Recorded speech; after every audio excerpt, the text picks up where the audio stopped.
আসসালামাইকুম দর্শক শ্রোতা, যারা গরুর খামার করতে চাচ্ছেন বা করবেন, তো আসলে যারা দুইটা একটা গাভী পালে বা যারা বড় আকারে খামার করতে চাচ্ছেন তাদের বিষয়ে কিছু তথ্য দিতে চাচ্ছি।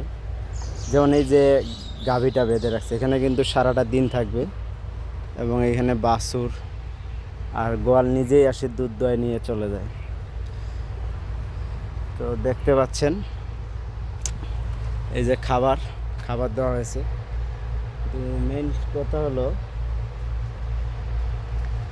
মেইন কথা যেটা হলো সেটা হলো যে এরা এইভাবে আসলে পালে এদের কোনো লস নাই, কারণ খাওয়া খরচ নাই, কিছু নাই।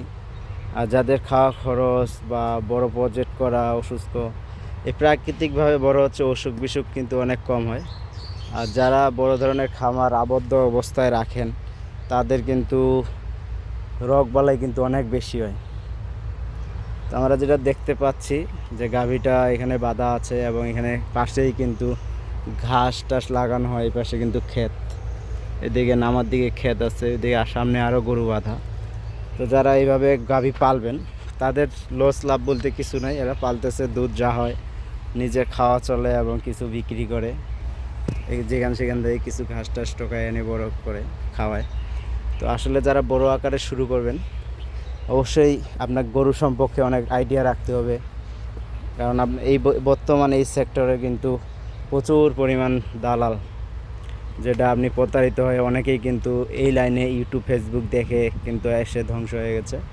তো যারা গরুর খামার করতে চাচ্ছেন বা করবেন, যদি প্রাকৃতিকভাবে করতে পারেন, আর যারা বলতে বাইরে থাকেন, চাকরি করেন, এই যে এখানে ক্ষেত ঘাস কেটে রাখছে দেখছেন, এখানে কিন্তু নামার থাকে, বিলের থাকে, এই যে এগুলো কাটে কাটে অনেক খাওয়ায়। তো ওদের কিন্তু খরচ কিন্তু একেবারেই কম। আবার এটা বিক্রি করতে পারে গোবরগুলা, দেখতে পাচ্ছেন। তো এদের হিসাবে গরু পালা এক জিনিস, আর আপনার যখন এটার উপর নির্ভরশীল হবেন সেটা হবে আরেক জিনিস।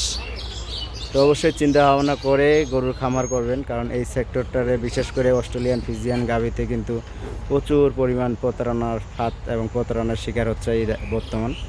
তো আপনাকে গাভী গরু সম্পর্কে অনেক কিছু আইডিয়া জানতে হবে। এরপরে খাওয়া খরচের একটা বিষয় আছে, বা আপনার কাছে যে টাকা আছে পুরোটাই যদি ক্যাশ খাটায় দেন, দেখা গেছে দুধ হবে, আসলে দুধ হবে কি না সেটাও একটা বিষয়। দেখা গেছে আপনি 10 লাখ টাকা ইনভেস্ট করছেন, 10 লাখ টাকাই শেষ, তখন আপনি আর চলতে পারবেন না।